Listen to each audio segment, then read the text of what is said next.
tourists. Now we're going to talk about places to eat in Lilongwe. So we're slightly less familiar with places to eat in Lilongwe.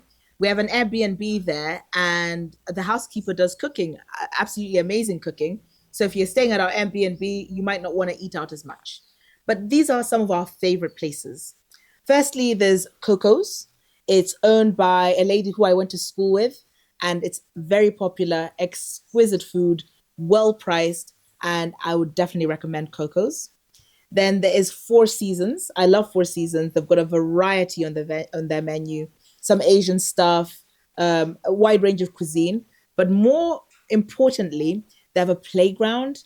They've got great grounds for you to walk around and enjoy. They've got a few shops at Four Seasons. So please don't give Four Seasons a miss when you go to Lilongwe.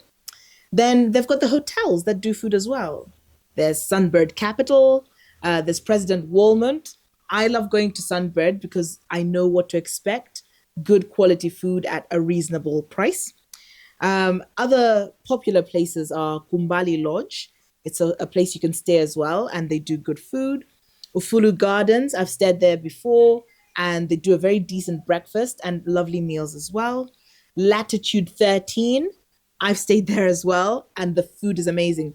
I prefer Latitude for the food rather than the accommodation. They've got a lovely poolside, so you can eat by the pool if you wish. And it's actually just round the corner from our Airbnb, less than 5 minutes drive. So it might be somewhere you'll go for dinner when you're staying at our place. La Cantina, also about 5 minutes from our Airbnb. They do, I think, Mexican-inspired food. And then there's Cup and Roll. Cup and Roll does some Asian cuisine, also delicious. So that's our recommended list. Lots of lovely places to eat in Lilongwe. And please, if you've eaten somewhere that we haven't mentioned, or even somewhere that we have mentioned, say it in the comments and let people know what you thought of it. Enjoy.